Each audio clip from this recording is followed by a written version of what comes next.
Hello, today we'll be learning about virtual reality. Virtual reality typically refers to computer technologies that generate the realistic images, sounds, and other sensations that replicate a real environment or create an imaginary setting. VR also simulates a user's physical presence in this environment. But for our better understanding, virtual reality can be defined as an artificial computer generated simulation or recreation of a real life environment or situation. It immerses the user by making them feel like they're experiencing the simulated reality firsthand, primarily by stimulating their vision and hearing.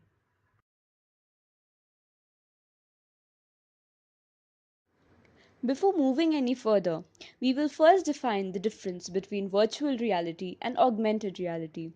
Augmented reality is a technology that layers computer generated enhancements atop an existing reality in order to make it more meaningful through the ability to interact with it.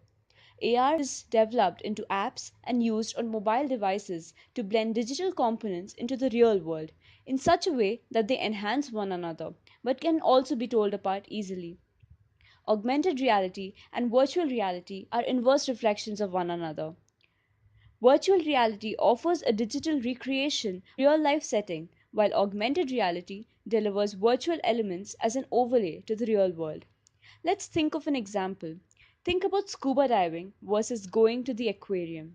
With virtual reality, you can swim with the sharks, and with augmented reality, you can watch a shark pop out of your business card.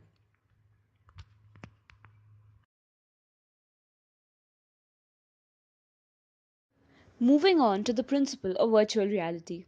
A virtual reality headset shows you an image, and as soon as you move your head, it modifies that image to make it seem like you're really there.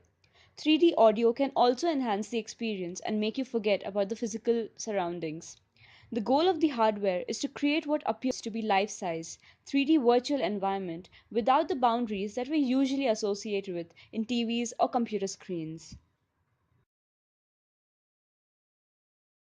Here is a block diagram showing the different components required in creating the virtual world.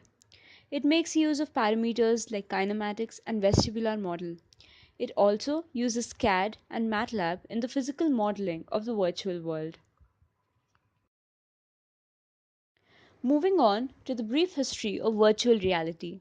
In the year 1950, the Sensorama, which was a machine that is one of the earliest known examples of immersive multisensory technology, was built. Following that, in the year 1961, the first head mounted display called HeadSight was made. Then, in the year 1988, the commercial development of virtual reality began. Later on, in the year 1991, the first commercial entertainment virtual reality system called Virtuality was made. There are different types of VR. The first one, immersive virtual reality, provides an immediate first person experience. Next, augmented reality, which we have spoken of before, is a see through layer of computer graphics which are superimposed over the real world to highlight certain features and enhance understanding. In the through the window system, which is also known as a desktop VR, the user sees the 3D world through the window of the computer screen and navigates through the space with a control device such as a mouse. The concept of cyberspace is linked to the notion of telepresence, the feeling of being in a location other than where you actually are.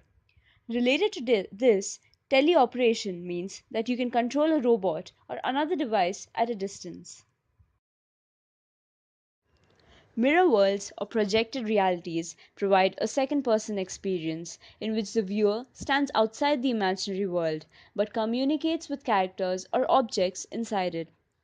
Walder type of virtual reality application is a form of digital puppetry involving a real-time computer animation.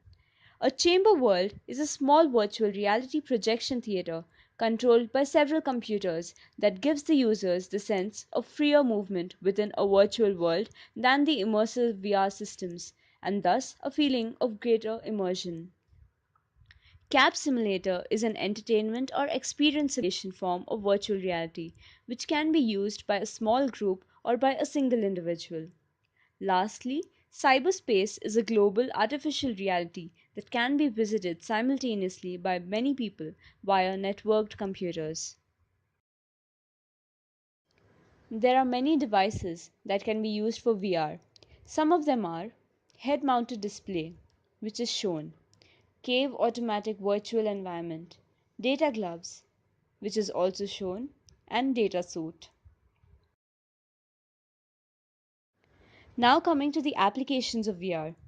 It can be used in training, like for flight simulators or paratrooping, in medical applications, like surgery simulation and training, in engineering and design, which gives a better understanding of the design, in music and concerts, in video games, and in cinema and entertainment. Here is a chart showing the growing need of virtual reality through the years. In the year 2004, we can see that it was not as widely used as it is in the year 2010 by the hardcore gamers, the early adapters or light gamers, and the early majority. As we can see, the use of virtual reality systems has been growing of lately. On a concluding note, I would like to say that with the varied applications it offers, VR has proved to be a useful tool for many kinds of industries, and the technology has a variety of market avenues. Thank you.